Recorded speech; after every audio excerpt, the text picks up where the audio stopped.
May it please the tribunal, it is my task to present the evidence on the wars of aggression and wars in breach of treaties against Greece and Yugoslavia.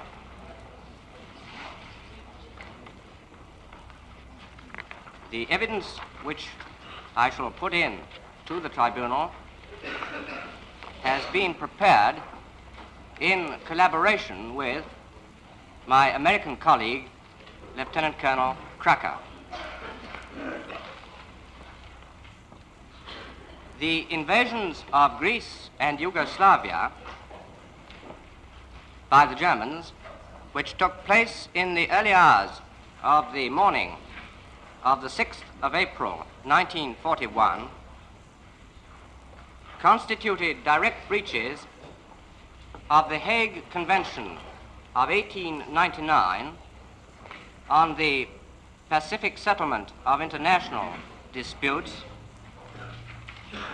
and of the Kellogg-Briand Pact of 1928. Those breaches are charged respectively at paragraphs 1 and 13 of Appendix C of the indictment. Both have already been put in by my learned friend Sir David Maxwell Fyfe, who also explained the obligation of the German government to the governments of Yugoslavia and Greece under those pacts.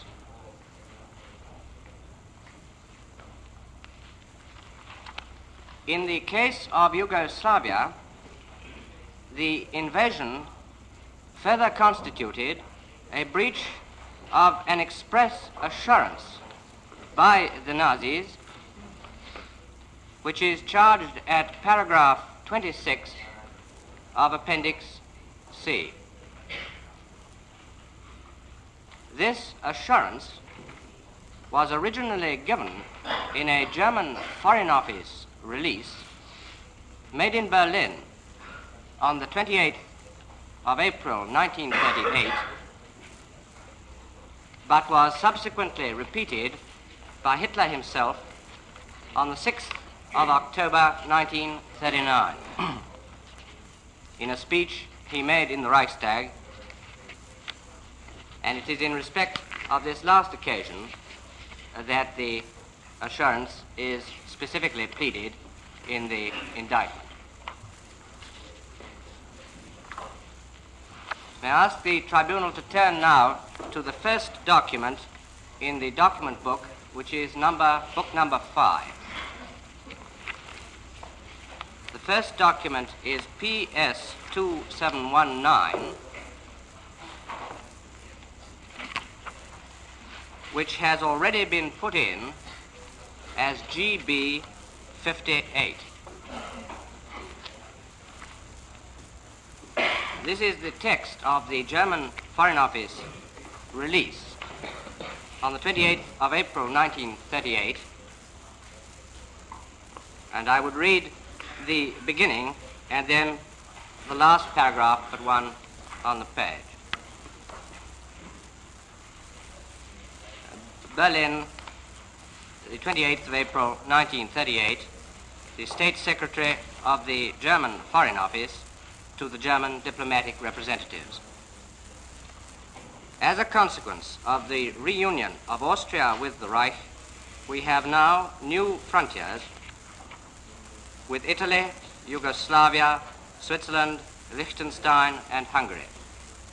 These frontiers are regarded by us as final and inviolable. On this point, the following special declarations have been made. And then to the last paragraph but one, number 3, Yugoslavia, the Yugoslav government have been informed by authoritative German quarters that German policy has no aims beyond Austria and that the Yugoslav frontier would in any case remain untouched. In his speech made at Graz on 3rd of April, the Führer and Chancellor stated that in regard to the reunion of Austria, Yugoslavia and Hungary had adopted the same attitude as Italy. We were happy to have frontiers there, which relieved us of all anxiety about providing military protection from them. And then, if I may pass to the second document in the book, TC 92,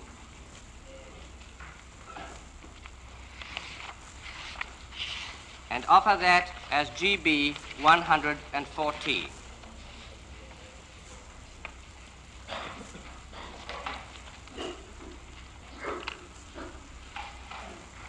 This is an extract from a speech made by Hitler on the occasion of the dinner in honor of the Prince Regent of Yugoslavia on June the 1st, 1939. If I may read the extract in full. The German friendship for the Yugoslav nation is not only a spontaneous one, it gained depth and durability in the midst of the tragic confusion of the World War. The German soldier then learnt to appreciate and respect his extremely brave opponent. I believe that this feeling was reciprocated. This mutual respect finds confirmation in common political, cultural, and economic interests.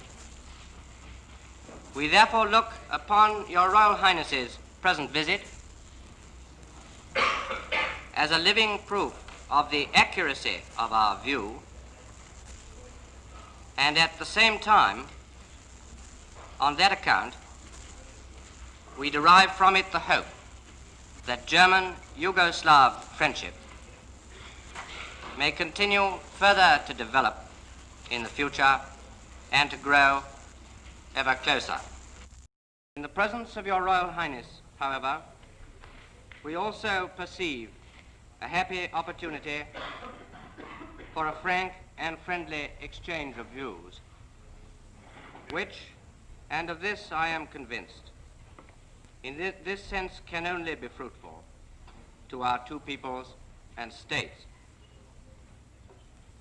I believe this all the more because a firmly established, reliable relationship of Germany to Yugoslavia, now that, owing to historical events, we have become neighbors with common boundaries fixed for all time, will not only guarantee lasting peace between our two peoples and countries, but can also represent an element of calm to our nerve-racked continent.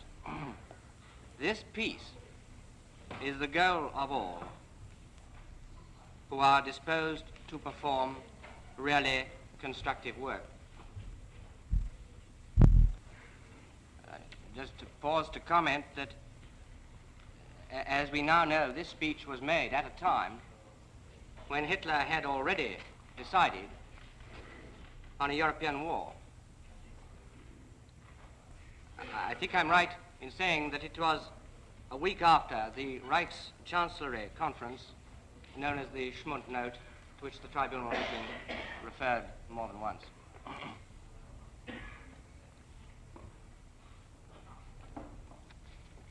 The reference to the nerve-racked continent might perhaps be attributed to the war of nerves which Hitler had himself been conducting for many months. I pass to the document which is specifically pleaded at paragraph 26 as the assurance breached. It's the next document in the bundle, TC 43,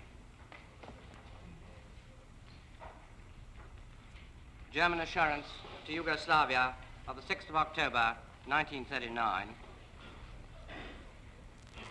It has already been put in as GB 80.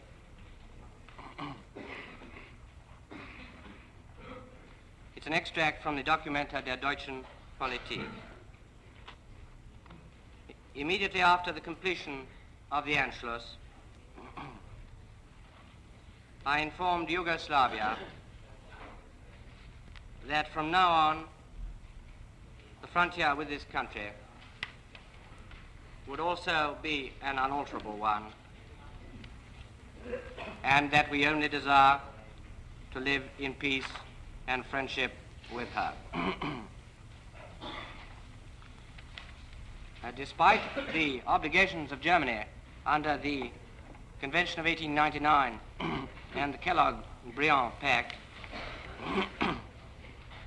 and under the assurances which I have read,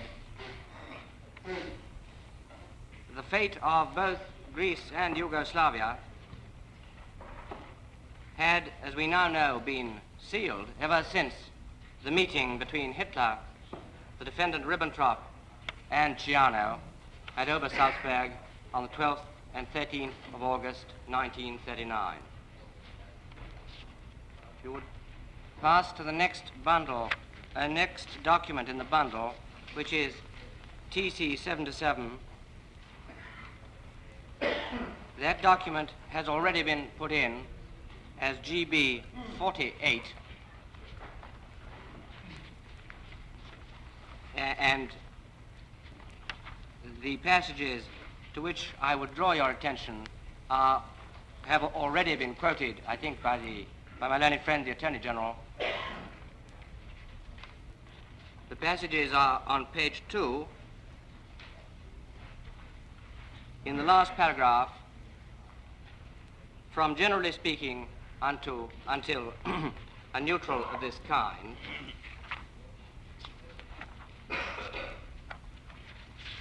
And then again on pages 7 and 8,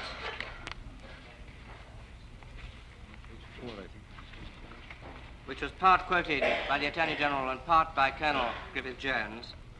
It's at the foot of page 7 on the second day of the meeting.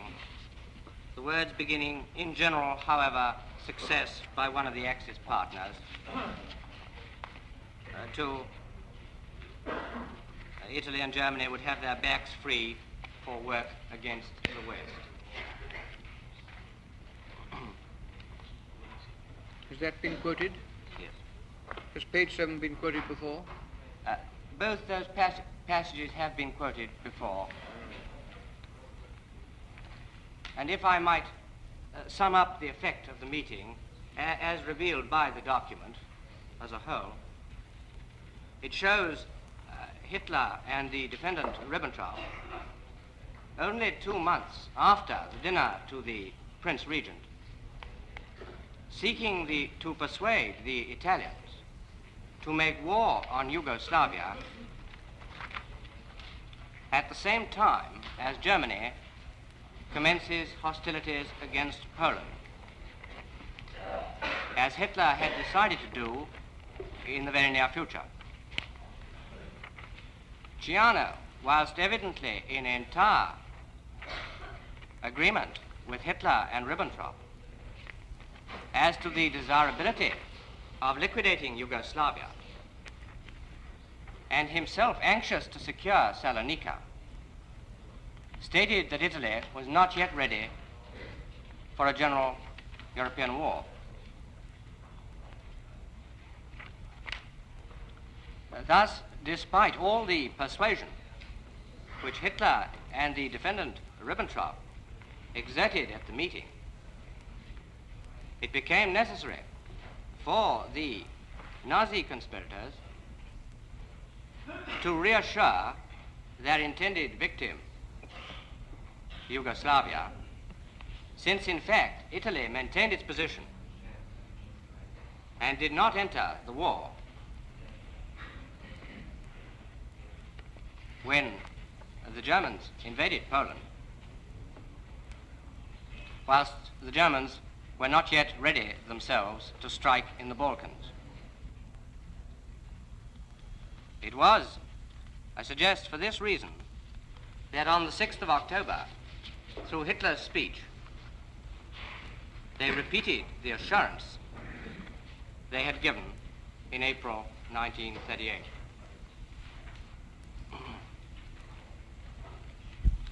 It is, of course, a matter of history that after the defeat of the Allied armies in May and June 1940, the Italian government declared war on France, and that subsequently, at 3 o'clock in the morning of the 28th of October 1940, the Italian minister at Athens presented the Greek government with a 3-hour ultimatum, upon the expiry of which Italian troops were already invading the soil of Greece. If I may quote to the tribunal the words in which His Majesty's Minister reported that event, the President of the Council has assured himself an outstanding place. Give us a reference to the document. It is not in one of the documents. Oh. It's merely carrying the story to the next document. The President of the Council has assured himself an outstanding place in Greek history, and whatever the future may bring, his foresight in quietly preparing his country for war, and his courage in rejecting without demur the Italian ultimatum when delivered in the small hours of that October morning, will surely obtain an honorable mention in the story of European statecraft. He means to fight until Italy is completely defeated, and this reflects the purpose of the whole Greek nation.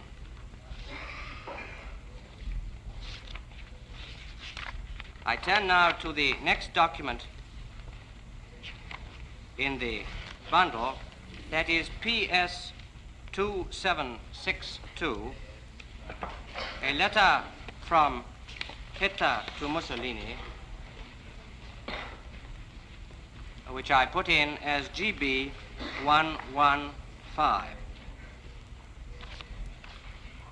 Although not dated, I think it is clear from the contents that it was written shortly after the Italian invasion of Greece.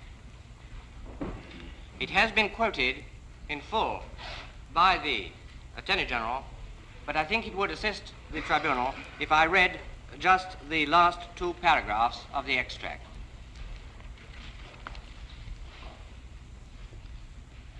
Yugoslavia must become disinterested,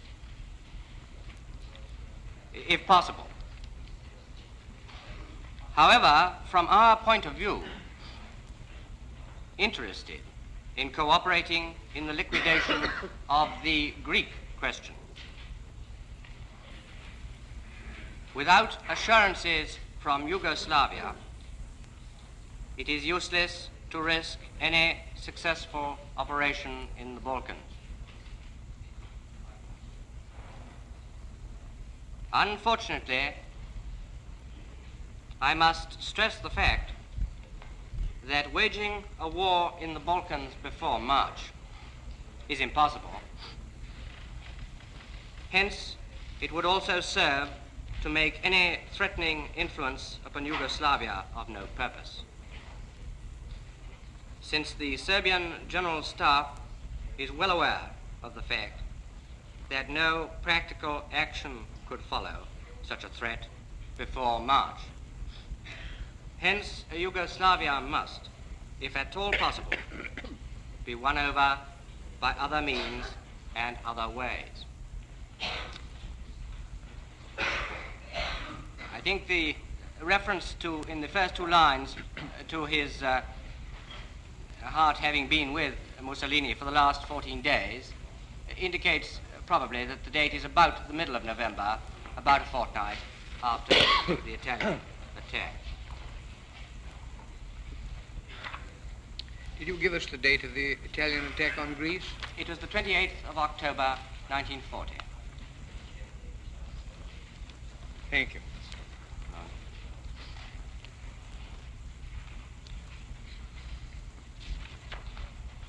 As the tribunal will see from the succeeding documents, it was at this time that Hitler was making his plans for the offensive of the spring of 1941, which included the invasion of Greece from the north. And the effect of this letter is to confirm that it was an integral part in those plans that Yugoslavia should be induced to cooperate in them, or at least to maintain a disinterested attitude towards the liquidation of the other Balkan states. I pass now to the next document in the bundle, PS 444, which becomes GB 116.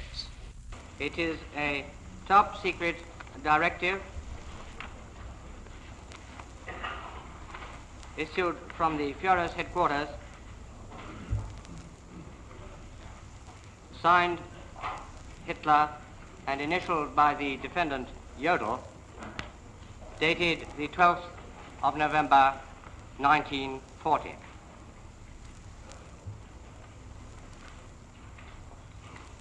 I might read the first two lines and then pass to paragraph 4 on the third page. Directive number 18. The preparatory measures of Supreme Headquarters for the prosecution of the war in the near future are to be made along the following lines. Well then, after dealing with the operations planned against Gibraltar and in support of the offensive against Egypt, paragraph 4 on the third page, Balkans. The commanders-in-chief of the army will make preparations for occupying the Greek mainland north of the Aegean Sea, in case of need, entering through Bulgaria, and thus make possible the use of German Air Force units against targets in the eastern Mediterranean, in particular against those English air bases which are threatening the Romanian oil area. In order to be able to face all eventualities and to keep Turkey in check, the use of an army group of an approximate strength of 10 divisions is to be the basis for the planning and the calculations of deployment. It will not be possible to count on the railway leading through Yugoslavia for moving these forces into position. So as to shorten the time needed for the deployment, preparations will be made for an early increase in the German army mission in Romania, the extent of which must be submitted to me. Commander-in-Chief of the Air Force will make preparations for the use of German Air Force units in the southeast Balkans and for aerial reconnaissance on the southern border of Bulgaria, in accordance with the intended ground operations. Well, then I don't think I need trouble the tribunal with the rest.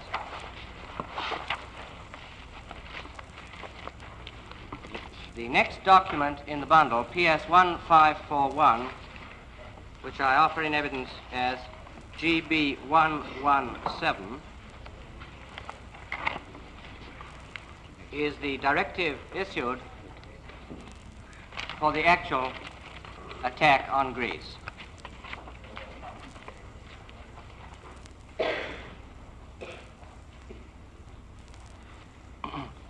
Before reading it, it might be convenient if I summarize the position of the Italian invading forces at that time, as this is one of the factors mentioned by Hitler in the directive.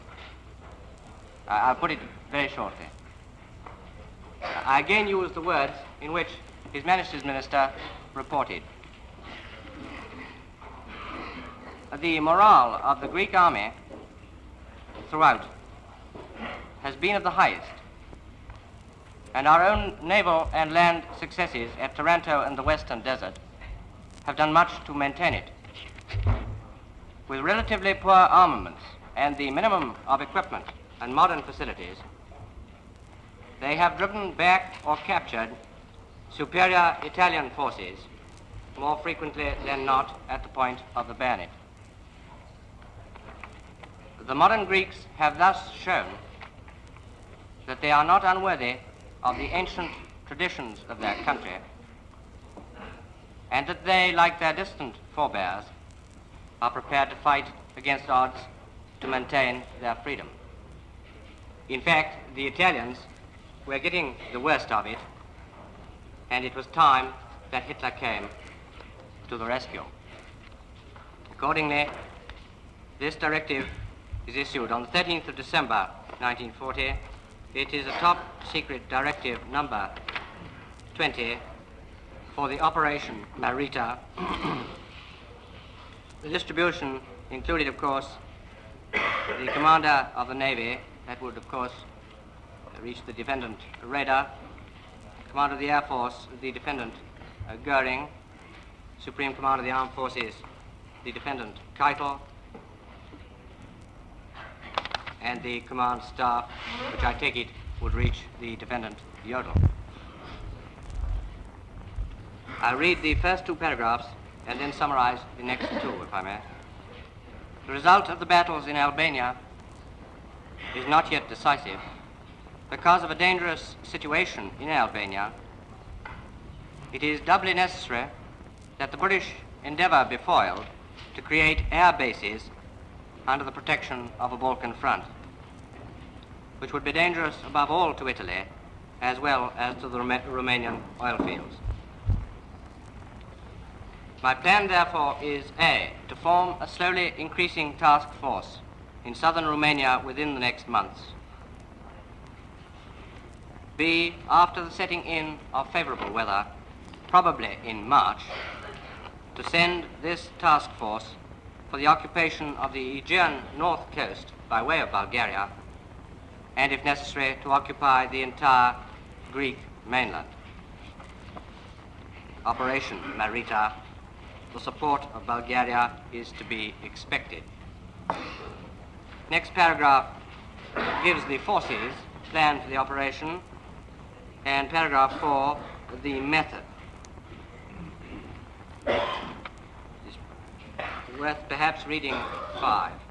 The military preparations which will produce exceptional political results in the Balkans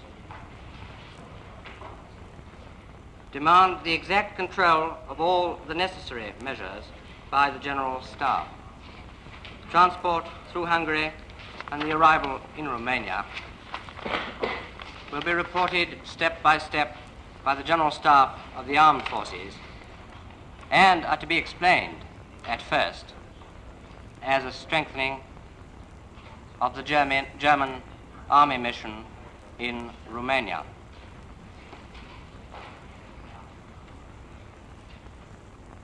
Consultation with the Romanians or the Bulgarians, which may point to our intentions, as well as notification of the Italians, are each subject to my consent. Also, the sending of scouting missions and advanced parties.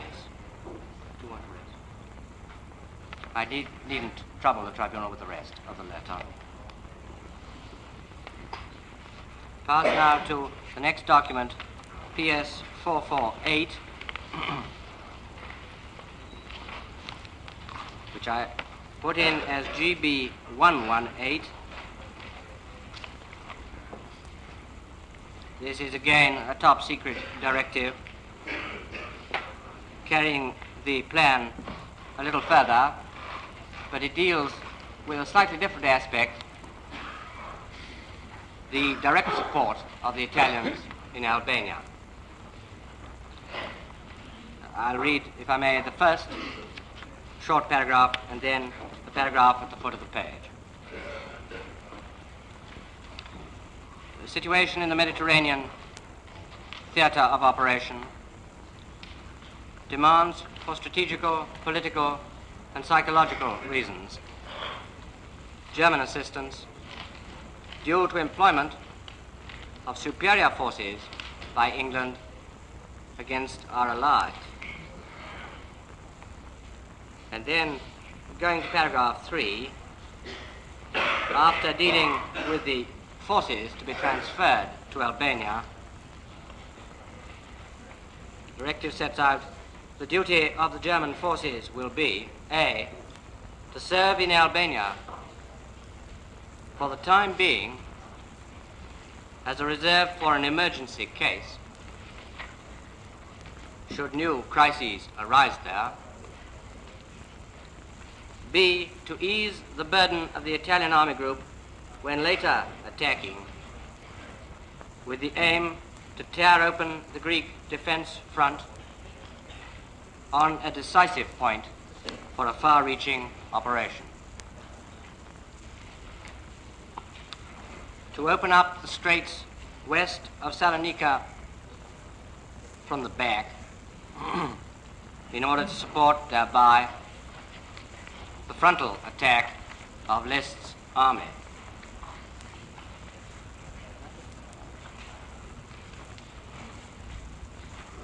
That directive was signed by Hitler, and as can be seen on the original, which I have put in, it was initialed by both the defendant Keitel and the defendant Jodl. And here again, of course, a copy went to the defendant Radar, and I take it that foreign intelligence would probably reach the defendant Ribbentrop.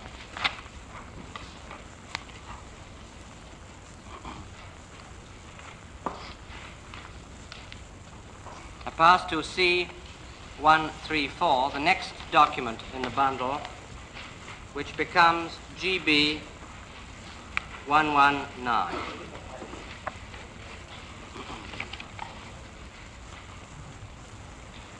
This records a conference which took place on the 19th and 20th of January between the defendant Keitel and the Italian General Gazzoni,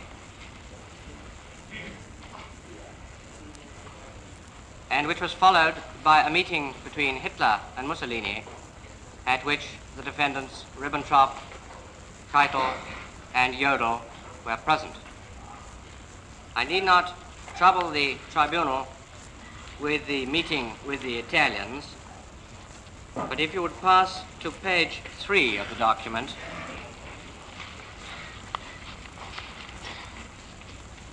there's a paragraph there in the speech which the Führer made, which is perhaps just worth reading.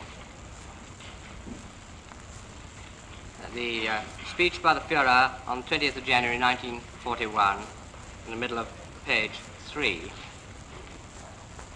it sets out that the speech was made after the conference with the Italians, and then shows who was present. And on the German side, I would call your attention to the Minister for Foreign Affairs, Chief of the Supreme Command of the Armed Forces, and the Chief of the Armed Forces Operational Staff. That, of course, is the defendants Ribbentrop, Keitel, and Jodl. And on the Italian side, the Duce and Ciano, and then the generals. It's the last paragraph that I would wish to read, beginning the massing of troops in Romania. Serves a threefold purpose. A, an operation against Greece. B, protection of Bulgaria against Russia and Turkey. C, safeguarding the guarantee to Romania. Each of these tasks requires its own group of forces. Altogether, therefore, very strong forces whose deployment far from our base requires a long time. Desirable that this deployment is completed without interference from the enemy. Therefore, disclose the game as late as possible. The tendency will be to cross the Danube at the last possible moment and to line up for attack at the earliest possible moment.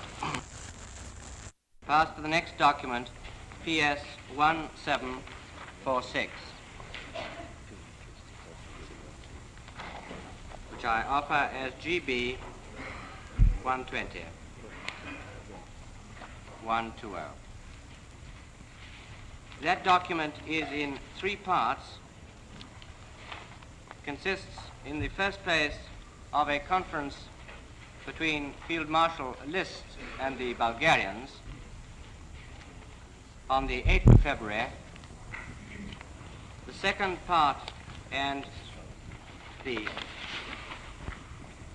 fifth part deal with later events, and I will, if I may, come back to them at the appropriate time. I would read the first and the last paragraphs on the first page of this document. Minutes of questions discussed between the representatives of the Royal Bulgarian General Staff and the German Supreme Command, General Field Marshal List, in connection with the possible movement of German troops through Bulgaria and their commitment against Greece and possibly against Turkey if she should involve herself in the war. And then the last paragraph on the page shows the plan being concerted with the Bulgarians. Paragraph 3. The Bulgarian and the German General Staff will take all measures in order to camouflage the preparation of the operations and to assure in this way the most favorable conditions for the execution of the German operations as planned. The representatives of the two general staffs consider it to be suitable to inform their governments that it will be good to take the necessity of secrecy and surprise into consideration when the three-part treaty is signed by Bulgaria in order to assure the success of the military operations.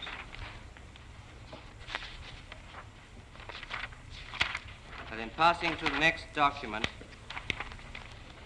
C59,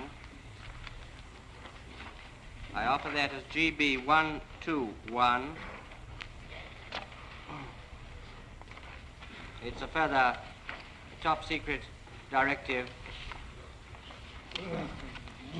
of the 19th of February. I need not, I think, read it.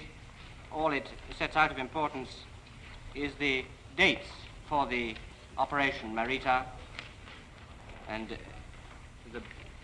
sets out that the bridge across the Danube is to be begun on the 28th of February, the river crossed on the 2nd of March, and the final orders to be issued on the 26th of February at the latest. It is perhaps worth noting that on the original, which I have put in, the actual dates are filled in the handwriting of the defendant Keitel.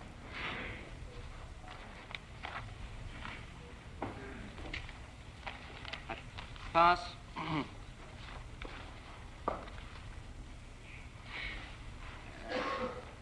It is perhaps just worth setting out the position of Bulgaria at this moment. Bulgaria adhered to the Three-Power Pact on the 1st of March. What year? Of 1941. And on the same day, the entry of German troops into Bulgaria began in accordance with the Plan Marita and the directives to which I have referred the tribunal. At the landing of British troops in Greece on the 3rd of March, in accordance with the guarantee given in the spring of 1939 by His Majesty's government, may have accelerated the movement of the German forces. But as the tribunal will have seen, the invasion of Greece had been planned long beforehand and was already in progress at this time. Pass now to the next document in the bundle, C167, which I would put in as GB 122. I'm afraid it's not a very satisfactory copy, but the original which I have put in shows that both the defendants Keitel and Jodl were present at the interview with Hitler, which this extract records. It's a short extract from a report by the defendant Raeder on an interview with Hitler in the presence of the defendants Keitel and Jodl. And it is perhaps interesting as showing the ruthless nature of the German intentions.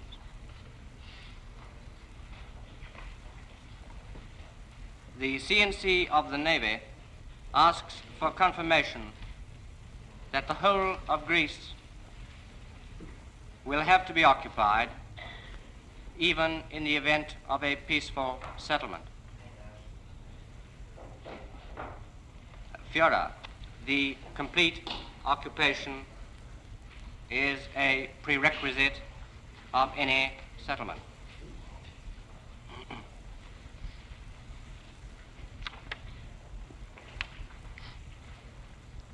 The above documents... Is it dated?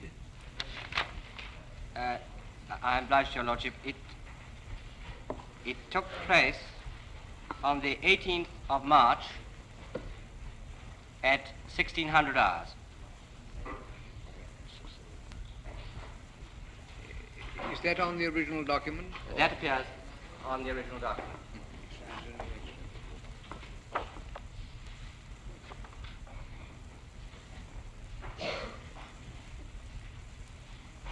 Yes. The documents I've referred to show, it is submitted, that the Nazi conspirators, in accordance with their principle of liquidating any neutral who did not remain disinterested, had made every preparation by the end of January, and were at this date in process of moving the necessary troops to ensure the final liquidation of Greece, which was already at war with and getting the better of their Italian allies. They were not, however, yet ready to deal with Yugoslavia, towards which their policy accordingly remained one of lulling the unsuspecting victim. On the 25th of March 1941, in accordance with this policy, the adherence of Yugoslavia to the Three-Power Pact was secured.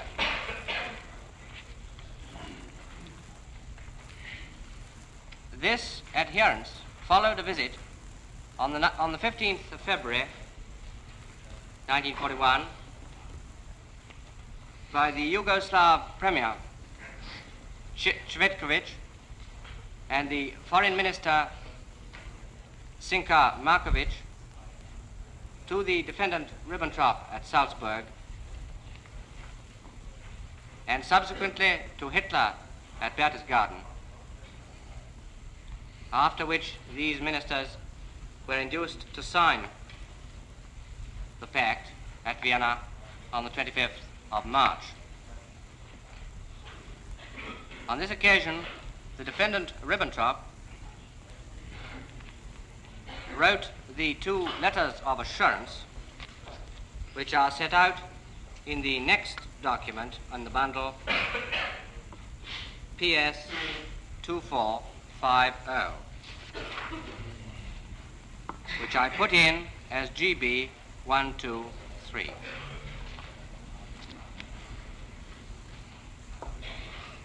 If I might read from halfway down the page,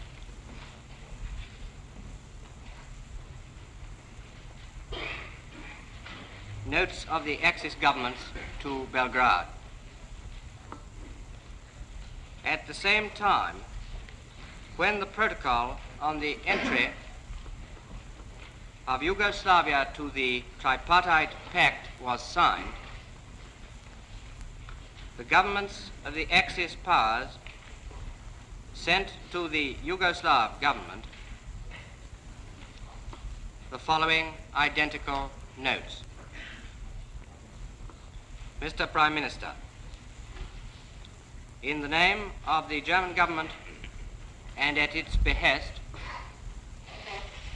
I have the honor to inform Your Excellency of the following. On the occasion of the Yugoslav entry today into the Tripartite Pact, the German government confirms its determination to respect the sovereignty and territorial integrity of Yugoslavia at all times.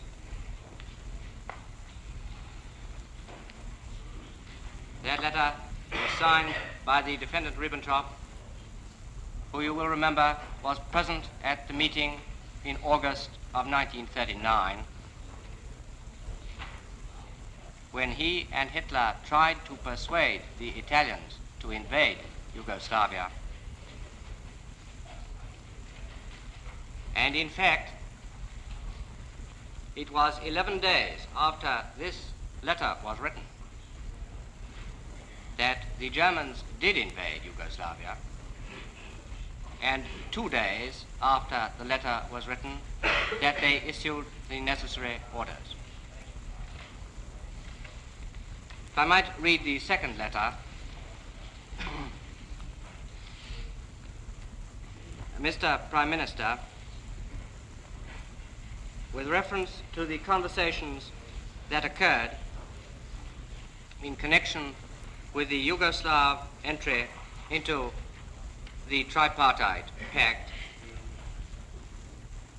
I have the honor to confirm to Your Excellency herewith in the name of the Reich Cabinet, Reichsregierung, that in the agreement between the Axis powers and the Royal Yugoslav government, the governments of the Axis powers during this war will not direct a demand to Yugoslavia to permit the march or transportation of troops through Yugoslav national territory. The position at this stage, the 25th of March, 1941, was therefore that German troops were already in Bulgaria, moving towards the Greek frontier, whilst Yugoslavia had, to use Hitler's own term in his letter to Mussolini, become disinterested in the cleaning up of the Greek question. The importance of the adherence of Yugoslavia to the three-power pact appears very clearly from the next document in the bundle, PS 2765, which I put in as GB 124. That is an extract from the minutes of a meeting between Hitler and Ciano.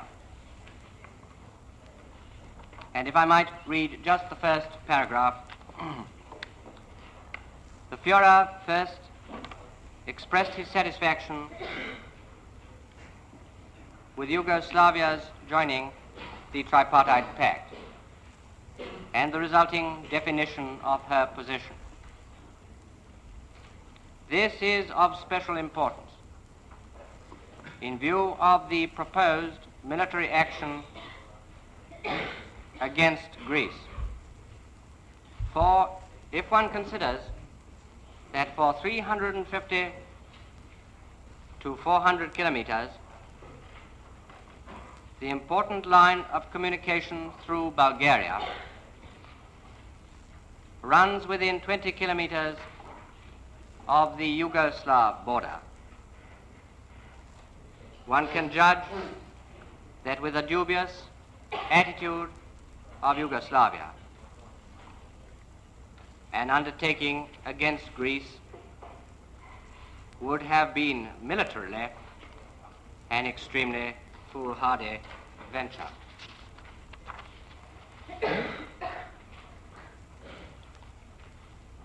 Again, it is matter of history that on the night of the 26th of March, when the two Yugoslav ministers returned to Belgrade, General Simovic and his colleagues effected their removal by a coup d'etat, and Yugoslavia emerged on the morning of the 27th of March, ready to defend, if need be, its independence. The Yugoslav people had found itself. The Nazis reacted to this altered situation with lightning rapidity, and the immediate liquidation of Yugoslavia was decided on. I'd ask the tribunal to turn back to PS 1746, which I put in as GB 120, to the second part on page 3 of the document, consisting of a conference, the record of a conference of Hitler and the German High Command on the situation in Yugoslavia dated 27th of March 1941. Shows that those present included the Führer, the Reich Marshal, of course the defendant Goering, Chief OKW, that is the defendant Keitel, Chief Wehrmacht Führungsstab, that is the defendant Jodl. And then over the page, later on, the following persons were added. I call the tribunal's attention to the fact that those who came in later included the defendant Ribbentrop.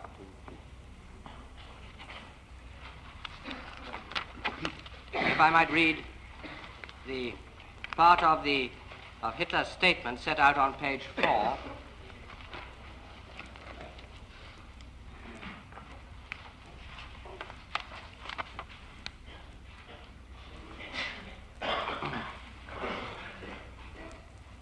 The Führer describes Yugoslavia's situation after the coup d'etat. Statement that Yugoslavia was an uncertain factor in regard to the coming Marita action, and even more in regard to the Barbarossa undertaking later on. Serbs and Slovenes were never pro-German.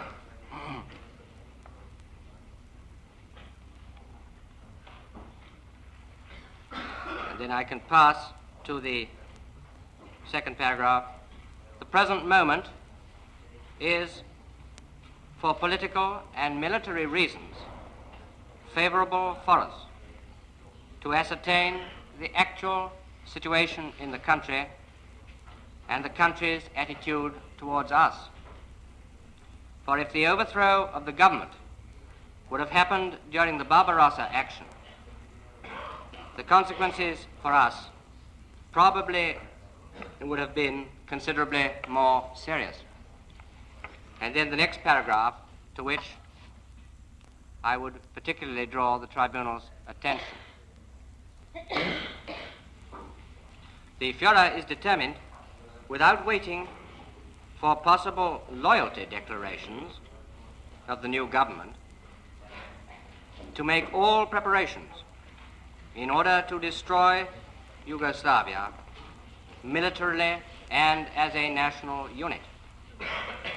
No diplomatic inquiries will be made, nor ultimatums presented.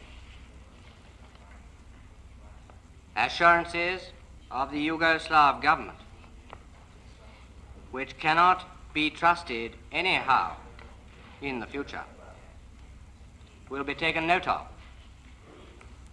The attack will start as soon as the means and troops suitable for it are ready.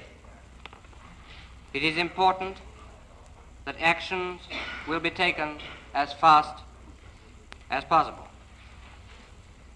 An attempt will be made to let the bordering states participate in a suitable way.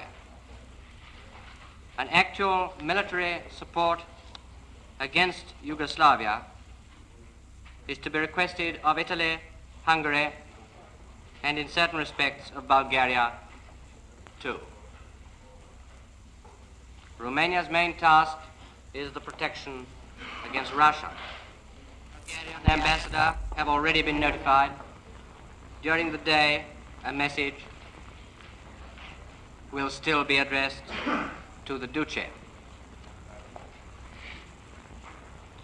Politically, it is especially important that the blow against Yugoslavia is carried out with unmerciful harshness, and that the military destruction is done in a lightning-like undertaking.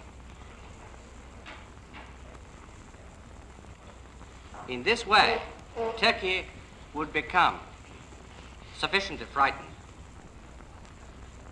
and the campaign against Greece later on would be influenced in a favorable way. It can be assumed that the Croats will come to our side when we attack. A corresponding political treatment, autonomy later on, will be assured to them. The war against Yugoslavia should be very popular in Italy, Hungary, and Bulgaria, as territorial acquisitions are to be promised to these states. The Adria coast for Italy, the Banat for Hungary, and Macedonia for Bulgaria. This plan assumes that we speed up the schedule of all preparations and use such strong forces that the Yugoslav collapse will take place within the shortest time.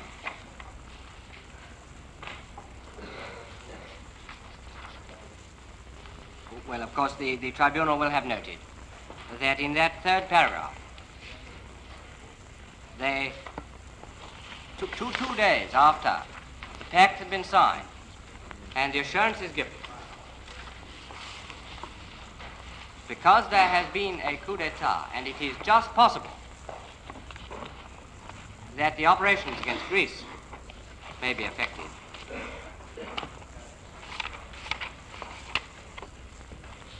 the destruction of Yugoslavia is decided on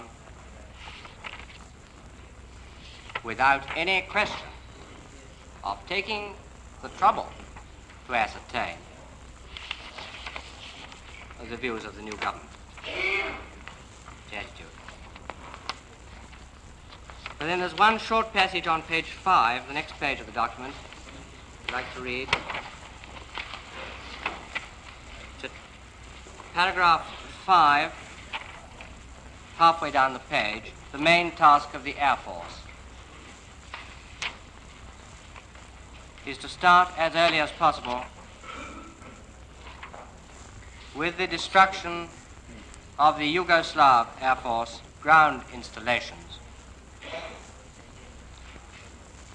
and to destroy the capital, Belgrade, in attacks by waves.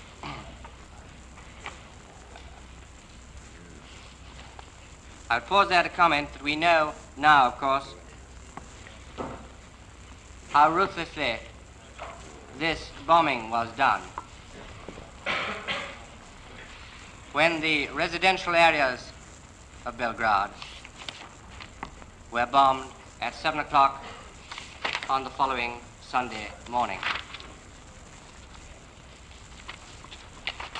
the morning of the 6th of April. 6th of April. 6th of April, no.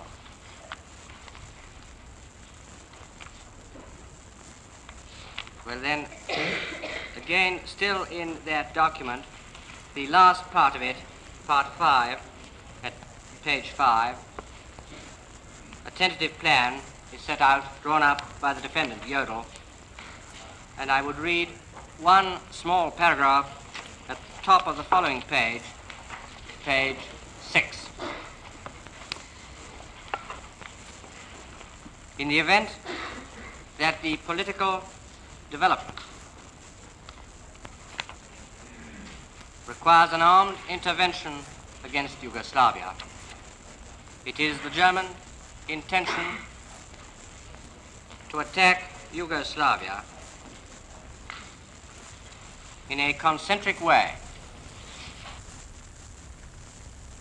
as soon as possible, to destroy her armed forces and to dissolve her national territory. I read that because the plan issued from the office of the defendant Jodl. We're now passing to the next document in the bundle, C127. I put that in as GB 125. It is an extract from the order issued after the meeting from the minutes of which I have just read, that is the meeting of the 27th of March, recorded in PS 1746, Part 2. It's worth reading the first paragraph. The military putsch in Yugoslavia has altered the political situation in the Balkans. Yugoslavia must, in spite of her protestations of loyalty, for the time being be considered as an enemy and therefore be crushed as speedily as possible. I pass to the next document, PS 1835, which I put in as evidence as GB 126. It is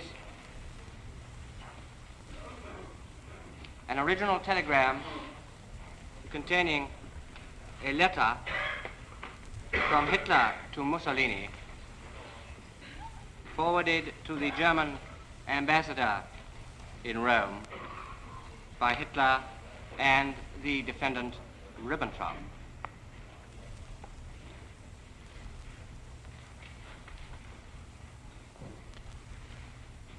It is written to advise Mussolini of the course decided on, and under the guise of somewhat fulsome language, the Duce is given his orders.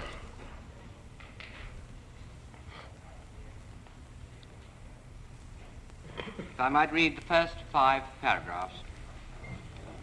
Duce, events force me to give you, Duce, by this the quickest means, my estimation of the situation and the consequences which may result from it. From the beginning, I have regarded Yugoslavia as a dangerous factor in the controversy with Greece. Considered from the purely military point of view, German intervention in the war in Thrace would not be at all justified as long as the attitude of Yugoslavia remains ambiguous and she could threaten the left flank of the advancing columns on our enormous front. For this reason, I've done everything and honestly have endeavored to bring Yugoslavia into our community, bound together by mutual interests. Unfortunately, these endeavors did not meet with success, or they were begun too late to produce any definite result. Today's reports leave no doubt as to the imminent turn in the foreign policy of Yugoslavia. I don't consider this situation as being catastrophic, but nevertheless a difficult one, and we on our part must avoid any mistake if we do not want in the end to endanger our whole position. Therefore, I have already arranged for all necessary measures in order to meet a critical development with necessary military means.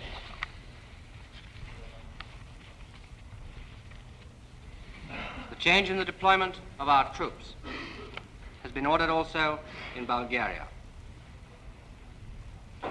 Now I would cordially request you, Duce, not to undertake any further operations in Albania in the course of the next few days.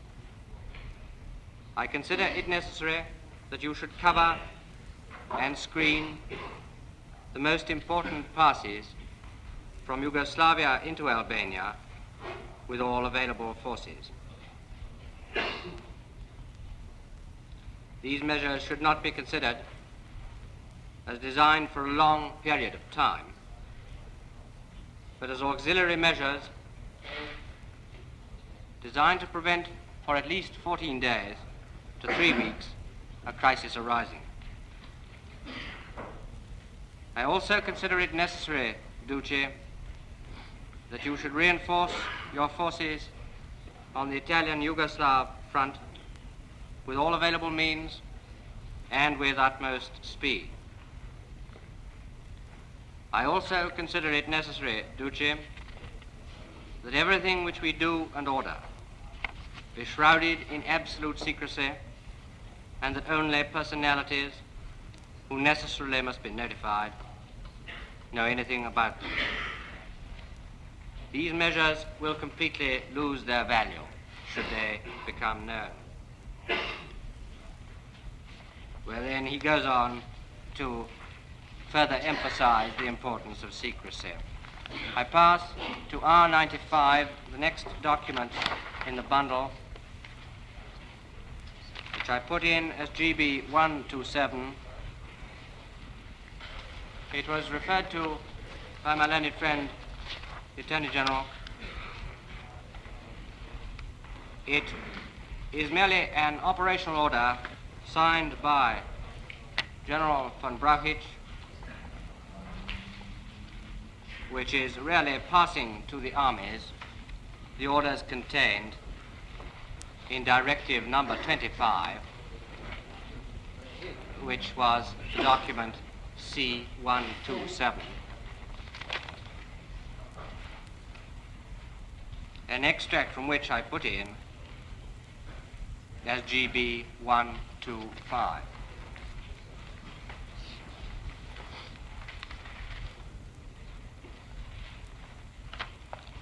I won't trouble the tribunal with reading it. I pass to TC 93,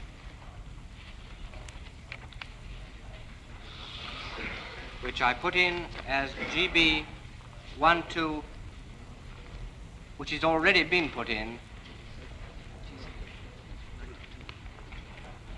with TC 92 as GB 114.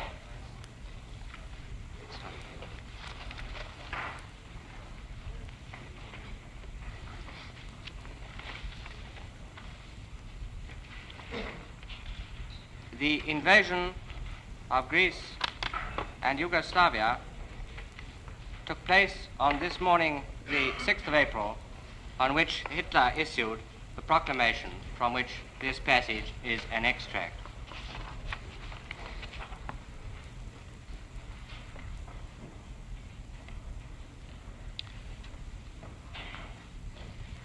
From the beginning of the struggle, it has been England's steadfast endeavor to make the Balkans a theater of war. British diplomacy did, in fact, using the model of the World War, succeed in first ensnaring Greece by a guarantee offered to her, and then finally in misusing her for Britain's purposes. The documents published today afford a glimpse that refers to the German White Book which they published of all the documents leading up to the invasion. The documents published today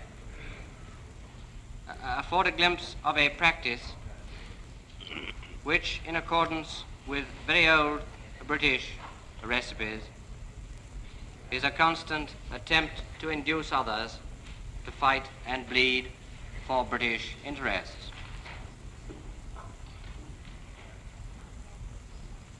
In the face of this, I have always emphasized that, one, the German people have no antagonism to the Greek people, but that, two, we shall never, as in the World War, tolerate a power establishing itself on Greek territory with the object at a given time of being able to advance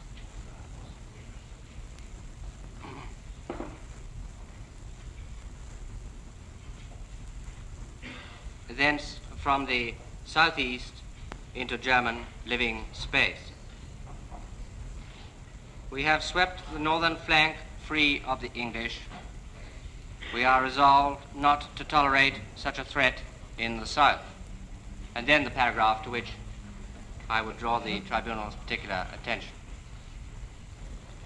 In the interests of a genuine consolidation of Europe, it has been my endeavor since the day of my assumption of power, above all, to establish a friendly relationship with Yugoslavia. I have consciously put out of mind everything that once took place between Germany and Serbia. I have not only offered the Serbian people the hand of the German people, but in addition have made efforts as an honest broker to assist in bridging all difficulties which existed between the Yugoslav state and various nations allied to Germany. One can only think that when he issued that proclamation, Hitler must momentarily have forgotten the meeting with Ciano in August of 1939 and the meeting with the defendant Ribbentrop and the others on the 27th of March, some few days earlier. I pass to the last document in the bundle. It's a document which has already been put in, L172, and it was put in as United States Exhibit number 34. It's the record of a lecture delivered by the defendant Jodl on the 7th of November, 1943. And at page 4, there is a short passage which sets out his view 2 years later on the action taken in April 1941. It's paragraph 11 on page 4. What was, however, less acceptable was the necessity of affording our assistance as an ally in the Balkans in consequence of the extra turn of the Italians against Greece. The attack which they launched in the autumn of 1940 from Albania with totally inadequate means was contrary to all agreement, but in the end led to a decision on our part which, taking a long view of the matter, would have become necessary in any case sooner or later. The planned attack on Greece from the north was not executed merely as an operation in aid of an ally.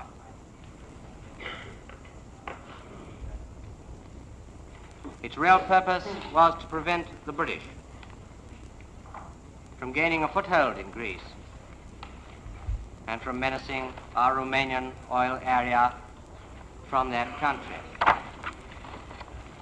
If I might summarize the story, the invasion of Greece was decided on, at least as early as December or November 1940. It was planned for the end of March or the beginning of April 1941. No consideration was at any time given to any obligations under treaties or conventions which might make such invasion a breach of international law. Care was taken to conceal the preparations so that the German forces might have an unsuspecting victim. In the meanwhile, Yugoslavia, although to be liquidated in due course, was clearly better left for a later stage. Every effort was made to secure her cooperation for the offensive against Greece, or at least to ensure that she would abstain from any interference. The coup d'etat of General Simovic upset this plan, and it was then decided that irrespective of whether or not his government had any hostile intentions towards Germany, or even of supporting the Greeks, Yugoslavia must be liquidated. It was not worthwhile to take any step to ascertain Yugoslavia's intentions when it would be so little trouble. Now that the German troops were deployed to destroy her militarily and as a national unit. Accordingly, in the early hours of Sunday morning, the 6th of April, German troops marched into Yugoslavia without warning, and into Greece simultaneously, with the formality of handing a note to the Greek minister in Berlin, informing him that the German forces were entering Greece to drive out the British. Monsieur Korizis, the Greek minister,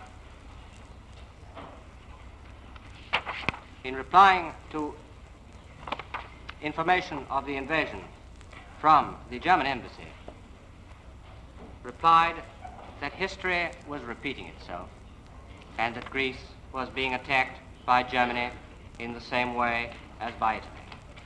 Greece returned, he said, the same reply as in the preceding October. And as that concludes the evidence in respect of Greece and Yugoslavia, but I have the honor to conclude the British case, I would like, if the tribunal would allow me, to draw their attention very shortly indeed to one common factor which runs through the whole of this aggression. I can do it, I think, in 5 minutes.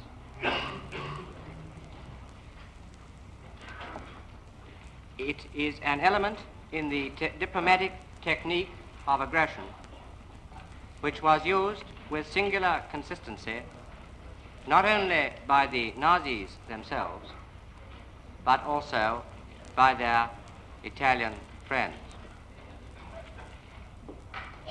This technique was essentially based upon securing the maximum advantage from surprise, even though only a few hours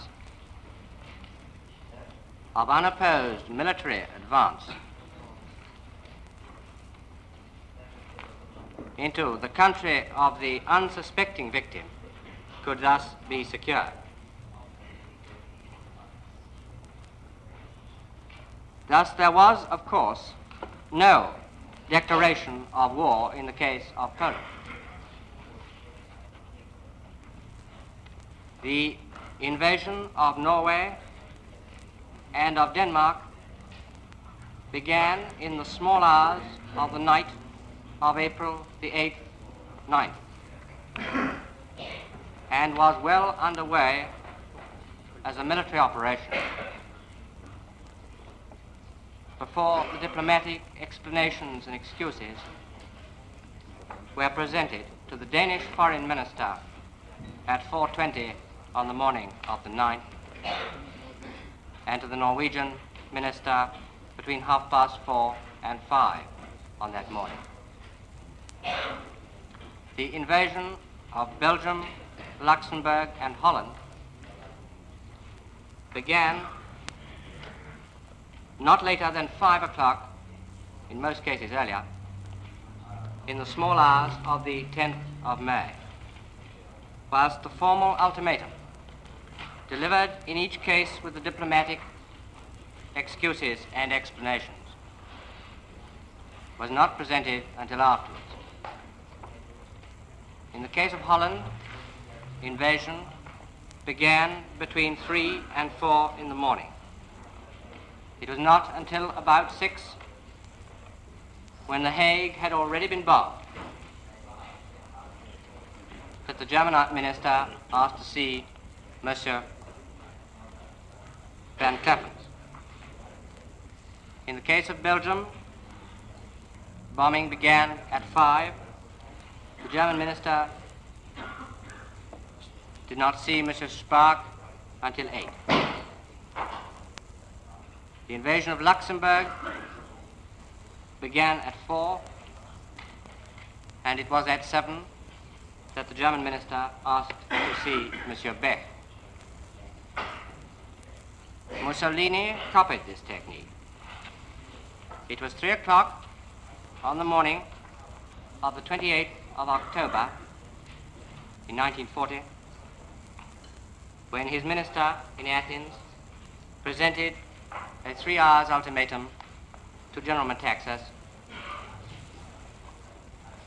The invasions of Greece and Yugoslavia began, as I've said, in the small hours of April the 6th of 1941.